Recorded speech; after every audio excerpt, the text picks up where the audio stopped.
जय हिंद दोस्तों। मैं हूं आपका दोस्त रवि। क्या आपने 3 दिन में विरासत दर्ज कराई है? मैंने कराई है। आज मैं इस वीडियो में आपको बहुत सारी चीज बताने वाला हूं। विरासत क्या होती है, विरासत कैसे की जाती है, विरासत कौन करता है, विरासत कहाँ पर की जाती है। अगर आपके परिवार में किसी व्यक्ति की मृत्यु हो गई है, वैसे तो नहीं होनी चाहिए, अगर हो भी गई है तो उसका नाम अभी तक खतौनी में चल रहा है, तो उसको आप कैसे अपने नाम दर्ज करा सकते? विरासत दर्ज कराने के लिए आप अपने मोबाइल से भी कर सकते हैं, जन सेवा केंद्र पर जाकर कर सकते हैं, या तहसील में लेखपाल के माध्यम से भी आप अपने नाम दर्ज करा सकते हैं।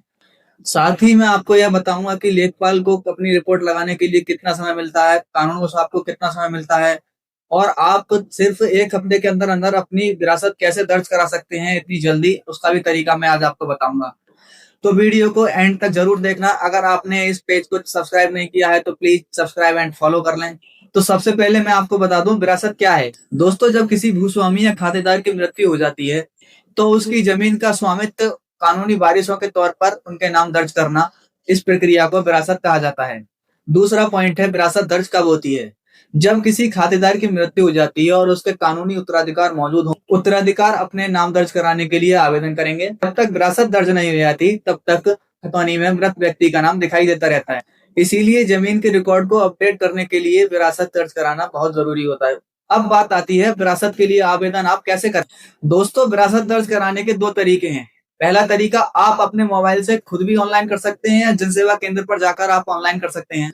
और आप खुद से ऑनलाइन आवेदन कैसे करें, इस प्रक्रिया की वीडियो मैंने अपने चैनल पर बना रखी है, आप उसको चाहे तो देख सकते हैं। जैसे ही आप ऑनलाइन आवेदन करेंगे, आवेदन लेखपाल के पास जाएगा, लेखपाल अपनी जांच करके रिपोर्ट लगाएंगे, उसके बाद वह कानून के पास जाएगा। दूसरा तरीका है, आप लेखपाल के माध्यम से भी अपनी विरासत दर्ज करा सकते हैं अगर आपको ऑनलाइन आवेदन करने में परेशानी हो रही है। लेखपाल आपसे आवश्यक दस्तावेज लेकर आवेदन की कार्रवाई शुरू कर सकते हैं।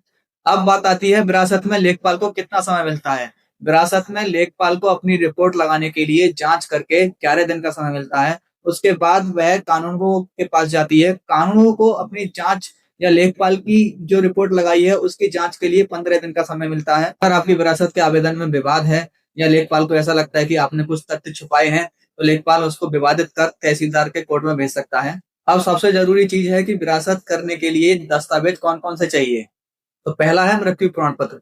मृत्यु प्रमाण पत्र जरूरी नहीं भी है और जरूरी भी है। अगर आपकी मृत्यु गांव में ही हुई है और आप गांव के ही रहने वाले हैं तो लेखपाल आपकी मौके पर जाकर, वहां पर लोगों द्वारा बताया जाता है कि इनकी मृत्यु हो गई है, तो मृत्यु पत्र की आवश्यकता नहीं है।